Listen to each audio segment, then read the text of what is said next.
campanha para a manutenção do nosso grupo. Participe acessando nosso site. Olá, sejam todos bem-vindos ao canal do YouTube do Grupo Espírita Francisco Xavier. É um privilégio estarmos hoje na companhia de vocês, trazendo a todos espíritas, frequentadores das casas espíritas e demais simpatizantes, um pouco do Evangelho segundo o Espiritismo. E abrimos hoje ao acaso o Evangelho no capítulo número 17, especificamente no item 4, que nos traz o seguinte texto: bons espíritas.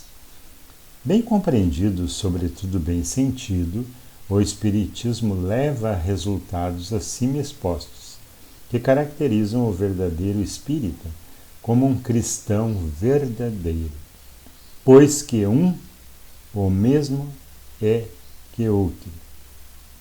Então, o bom espírita é um cristão verdadeiro, é uma consequência, digamos assim. O Espiritismo não institui nenhuma nova moral, apenas facilita aos homens a inteligência e a prática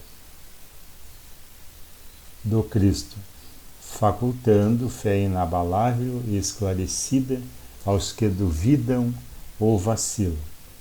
Muitos, entretanto, dos que acreditam nos fatos das manifestações, que lhe aprendem as consequências, nem o alcance moral ou os que aprendem não aplicam a si mesmo. A que atribuir isso?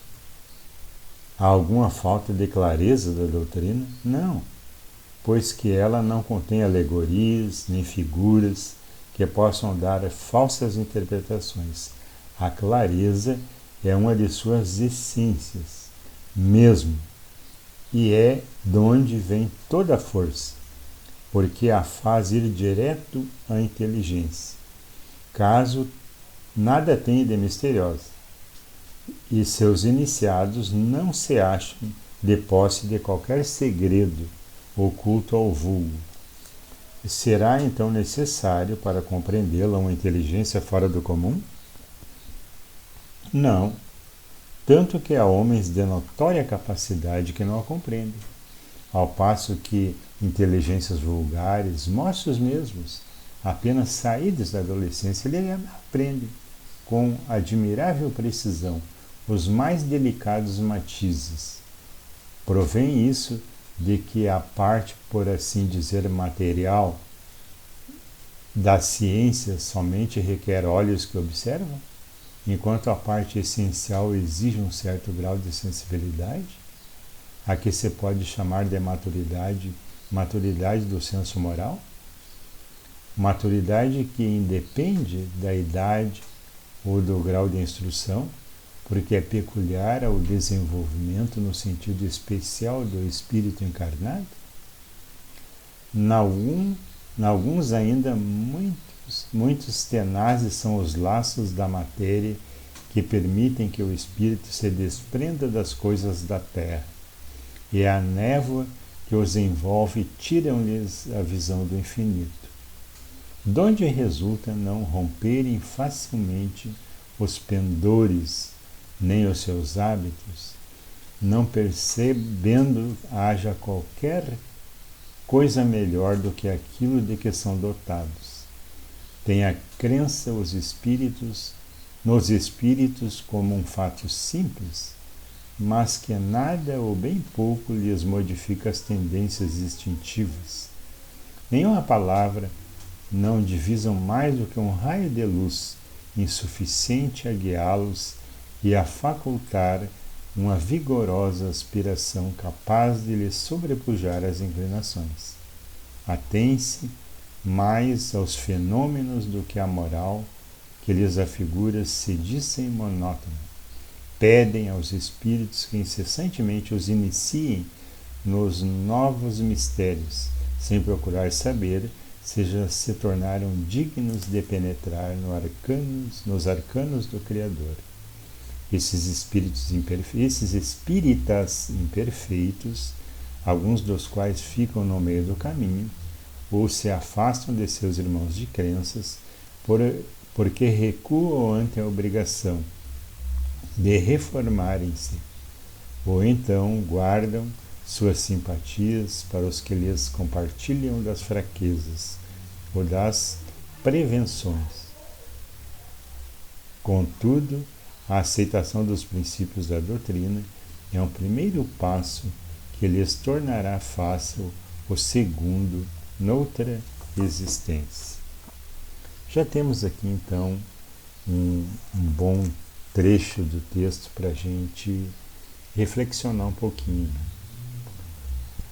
A gente está acostumado na nossa vida, no nosso trajeto, na nossa rotina, na caminhada das nossas encarnações, a gente aprende com muita facilidade a qualificar as coisas de bom, ruim, bonito, feio, e assim nós vamos rotulando as coisas, e é normal também que no nosso avanço espiritual, na nossa caminhada evolutiva, a gente aplique o mesmo critério à qualidade do avanço que cada um fez. Então, no texto anterior, que é o número 3 do capítulo 17, ele descreve lá o que é necessário para ser um homem de bem. E é bem interessante esse texto. Aqui ele já fala do que é necessário para ser um bom espírita, que é o que nos interessa, que é o nicho onde nós estamos trabalhando, aprendendo, exercendo as coisas do bem, seguindo o caminho do Cristo. E alguns de maneira rápida, outros de maneira vagarosa, uns param, outros andam, uns voltam atrás, outros aprendem.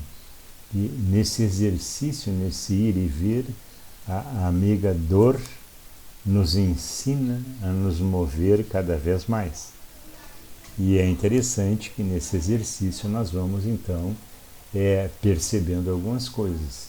E nesse trecho a gente percebe que a força da doutrina não está em aspectos, matizes, perspectivas ocultas.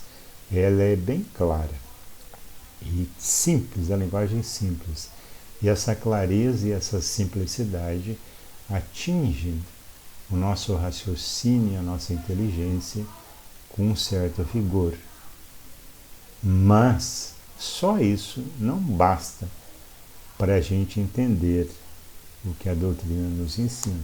E ele até traça alguns parâmetros que pessoas extremamente inteligentes não conseguem entender a doutrina do Cristo, principalmente o que a doutrina espírita nos convida a exercitar. No entanto, algumas criaturas jovens ainda percebem com clareza a simplicidade de cada ensino. Qual é a diferença entre um e outro? O que diferencia essa facilidade de compreensão é o nosso caminhar evolutivo, as encarnações e as lições que cada um aprendeu em cada vida onde se exercitou.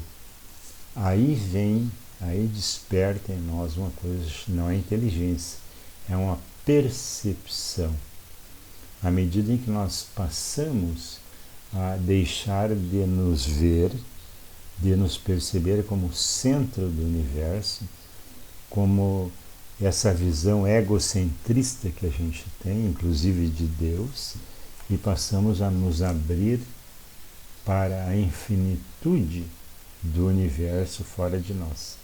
E ao mesmo tempo, uma nova compreensão de Deus nos convida a exercitar mais essas capacidades perceptivas que cada um tem. E aí nós vamos percebendo alguns detalhes que ele fala aqui. Quando a materialidade, que estamos acostumados nessa roda reencarnatória que cada um vive, nos mesmos costumes, nos mesmos hábitos, nos mesmos pensamentos, nos mesmos pontos de vista, há necessidade que a gente rompa esse elo e se abra para o exterior. Esse é o grande convite, esse é o grande chamado que o Evangelho nos faz. E à medida em que vamos abandonando, logicamente que isso é uma caminhada longa e vagarosa, em que nós vamos nos abrindo para a espiritualidade e deixando para trás aqueles aspectos materialistas que nos prendiam aqui. E assim nós vamos aumentando essa percepção e assim nós vamos deixando de ser extremamente materialista. Logicamente que o fato aqui, o que faz um bom espírita? O aspecto de ser um bom espírita é exatamente essa caminhada, essa mudança de perspectiva que cada um tem. Logicamente que quando chegamos no centro espírita, o que nos prendia lá era o fenômeno. Era muito interessante isso, era interessante o que os médiuns diziam a nosso respeito, nas suas passagens, essa forte relação que a gente tinha com aquele conteúdo que era trazido nas sessões mediúnicas e que se referiam a nós, mas isso despertava o nosso interesse, porque não era uma coisa comum, e o mistério oculto sobre isso nos escapava da nossa percepção, que era muito pouca. Então, durante um longo tempo, nós passamos a nos fixar nos fenômenos.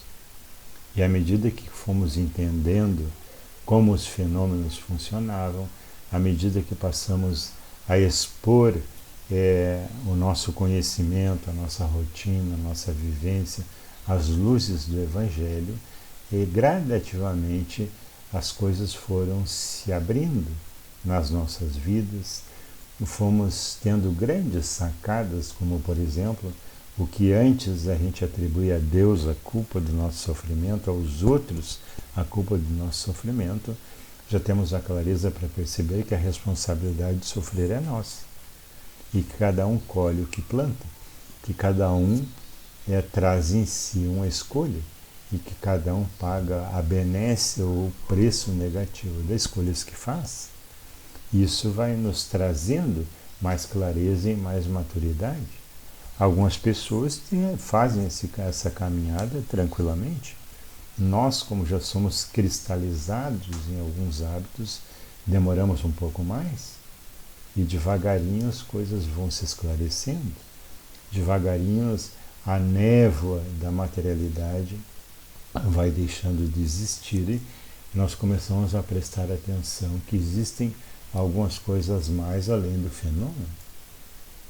E isso nos convida a estudar, isso nos convida a redirecionar o nosso comportamento, a adquirir novos hábitos, a traçar uma nova caminhada em nosso benefício, e vamos entendendo que uma boa escolha nos leva a ótimas consequências, e quando eu escolho fazer o bem, quando eu escolho fazer as escolhas melhores para mim, isso vai dando um retorno de imediato e as nossas compreensões, as nossas percepções vão se ampliando e nós percebemos a utilidade da boa escolha. Que quando escolhemos bem para nós e para nós em relação aos outros, as consequências disso são benéficas. E nós já colhemos o fruto da nossa escolha ainda encaminhada. E ao mesmo tempo vamos perceber que a espiritualidade nos manda companheiros de caminhada que estão ali para nos auxiliar. E à medida que a gente aceita a ajuda de outros, nós vamos nos abrindo mais para o mundo, para o próximo e para Deus. E as coisas vão mudando devagarinho. E vamos então percebendo que os princípios da doutrina espírita nos fazem vibrar de uma maneira mais intensa. E à medida que nós vamos vibrando no bem, vamos vibrando mais intensamente, as nossas percepções vão se ampliando, vão se acrescentando a elas outras virtudes. E já entendemos então que à medida que nos relacionamos bem conosco, nos relacionamos bem com o próximo. À medida que nos relacionamos bem com o próximo, nos relacionamos bem com a espiritualidade e as companhias espirituais que nos assessoram. E à medida que estamos numa boa conexão, estamos conectados com Jesus, com Deus, com o trabalho do Cristo, com o Cristo. E assim nós vamos percebendo os alcances dos ensinamentos de Jesus. Quando Jesus nos falava, e essas palavras vibram através dos milênios e chegam até nós hoje como se estivessem em primeira mão, como se nós nunca estivéssemos ouvido isso, como se nunca nós estivéssemos usado a nossa inteligência para chegar a essas conclusões. Isso é o resultado da caminhada evolutiva, isso é o resultado da maturidade que cada um vai encontrando, que cada um vai adquirindo, logicamente, em consequência dessa mudança de ponto de vista. E para isso não precisa ser um gênio, embora se nós fizermos toda essa mudança e formos aquinhoados de uma inteligência, o trabalho será bem mais produtivo, principalmente uma inteligência fora da média. O nosso trabalho no bem será bem melhor, bem mais completo, bem mais maduro, com maior qualidade. E vamos devagarinho, então, percebendo esses nuances da doutrina espírita. E lógico que isso nos custa um trabalho que não é de Deus, que não é do próximo, que não é da família, mas que é um trabalho individual de cada um de nós. E cada conquista, ela vai iluminar o nosso caminho, vai iluminar a nossa inteligência, a nossa percepção, fazendo que os caminhos sejam mais maduros, mais equilibrados, mais corretos, e temos menos chances de nos ferir, de causar a dor a nós e ao nosso próximo. Tá certo? Então, essa reflexão de hoje sobre os bons espíritas. Agora convidamos a todos, então, a passarmos para as nossas preces e irradiações. Irmãos, vamos nos unir, então, nossas almas confiantes, para dedicar o nosso pensamento e sentimento fraterno a quem precisa, quem está carente de saúde e de paz. Convidamos a todos os irmãos a manterem seus corações e pensamentos vibrando nas preces que faremos a Deus, a partir deste momento, em favor daqueles a quem endereçarmos nossas vibrações. Preces para os enfermos. Neste momento, abrimos uma corrente de vibrações em benefício de nossos irmãos enfermos que se encontram em nossas casas, hospitais, casas de caridades e demais locais onde se acham passando por dolorosas provações. Senhor, pedimos alívio para estes irmãos, que o teu infinito amor permita que os divinos mensageiros possam deles se aproximar, suavizando-lhes o sofrimento. Senhor, se as tuas leis permitirem, que possam recuperar a saúde e tenham muita coragem e esperança sob a tua misericórdia infinita. Prece para os desencarnados. Pai, lembramos com muito carinho de nossos irmãos desencarnados, que se encontram necessitados de tuas bênçãos, que possam despertar para a realidade espiritual sob a luz da verdade, do teu sublime amor, que se esclareçam, se libertem de todas as perturbações, reanimem-se e progridam, envolvidos na força da tua amorosa proteção. Para os lares, Pai, precisamos que o teu amor ilumine nossos lares, afastando as trevas da incompreensão, dos vícios, do sofrimento e das perturbações espirituais. Ajuda-nos, Pai, a compreender que somos todos teus filhos, formando uma família com quem temos a necessidade de aprender a amar, auxiliando-nos uns aos outros. Que em nossos lares reine a harmonia e a paz sob as tuas bênçãos divinas. Prece para a paz no mundo. Em ti, Senhor, está a força suprema do bem e da paz que governa o universo.